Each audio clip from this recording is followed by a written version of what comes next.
Late nights and coffee stains. Late nights and coffee stains. The office. 9:45 p.m. Emma's fingers flew over the keyboard as she worked late, again. The office was almost empty, save for the dim glow of a few scattered desks. It was quiet, which was how she liked it, until she heard a familiar voice behind her. "Burning the midnight oil again, Marsh?" Emma groaned inwardly. Of course, it had to be him.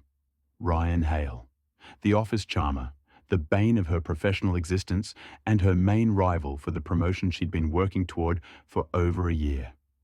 Ryan had only been with the company for 6 months, yet somehow he'd already climbed high enough to be considered for the same position she was. She glanced up, and there he was, leaning against the doorframe of her office with that insufferable grin on his face.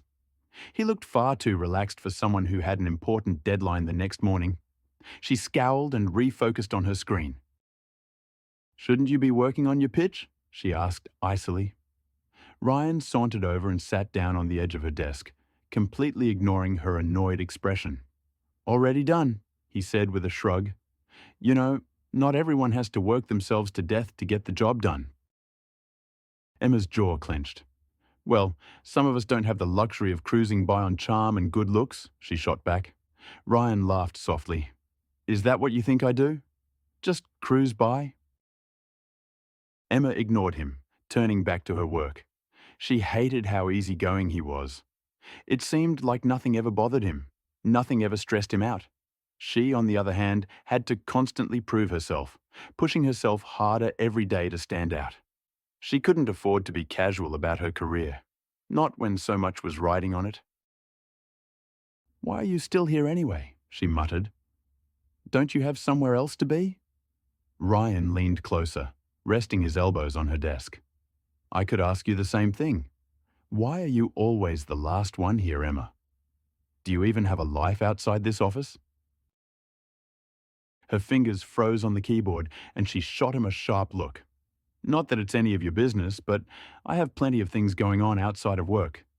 Ryan raised an eyebrow, clearly skeptical. "Really? Because all I ever see you do is work." Emma didn't answer. She knew he had a point, but she wasn't about to admit it. She turned her attention back to the screen, but her thoughts were racing. Yes, she worked late nights, skipped social events, and lived and breathed her job. But that was the price of success, wasn't it? Ryan just didn't understand. "I get it," Ryan said softly after a long pause. "You're trying to prove yourself." Emma blinked, surprised by the sudden change in his tone. She looked up at him warily. "What do you mean?" Ryan sat back, crossing his arms over his chest. "I know what it's like to feel like you have to work harder than everyone else just to be taken seriously. But Emma, you don't have to run yourself into the ground to prove that you're good enough. You already are." Emma felt a lump form in her throat, and she quickly looked away. She wasn't used to hearing words like that from him, especially not from Ryan, the guy she'd written off as her biggest rival. "You don't know anything about me," she said quietly. Ryan sighed. "Maybe I don't, but I do know that you're going to burn out if you keep going like this." There was a moment of silence as Emma absorbed his words. She hated to admit it, but he wasn't entirely wrong. She'd been feeling the weight of exhaustion for weeks now, but she didn't have the luxury of slowing down, not when she was so close to the promotion she'd been dreaming of. She heard the scrape of a chair and looked up to see Ryan pulling a seat over to her desk. He sat down across from her, folding his hands together. "Look, I know we've had our differences," he began. She heard the scrape of a chair and looked up to see Ryan pulling a seat over to her desk. He sat down across from her, folding his hands together. "Look, I know we've had our differences," he began. Emma snorted. "That's one way of putting it." Ryan smiled, but there was no sarcasm in it this time. "What I'm trying to say is, I don't want us to be enemies. We're both after the same thing, sure, but that doesn't mean we have to hate each other." Emma raised an eyebrow. "And what exactly are you suggesting?" I'm suggesting we call a truce, Ryan said. We're both good at what we do, and we both have something to prove. But instead of tearing each other down, maybe we could, I don't know, help each other out, push each other to be better. Emma stared at him, completely taken aback by his proposal. This was the guy who had been her biggest source of frustration since the day he'd walked into the office. Now, here he was, suggesting they work together? It didn't make sense. Why? She asked, her voice tinged with suspicion. Why would you want to help me? We're competing for the same job. Ryan leaned back in his chair, his gaze steady. Because I respect you, Emma. You're one of the hardest workers I've ever met. And whether you believe it or not, I admire that. But I also think you could use a little balance in your life. Emma didn't know what to say. She had spent so long seeing Ryan as her rival, her obstacle, that she hadn't even considered the possibility of them being anything else. The idea of a truce, of mutual respect, was foreign to her, but strangely appealing. She bit her lip, weighing her options. Finally, she nodded slowly. All right, she said, a truce, but don't think I'm going to go easy on you. Ryan grinned. Wouldn't dream of it. As the weeks passed, Emma and Ryan's relationship began to shift. The office banter didn't stop, but it became less biting, more playful.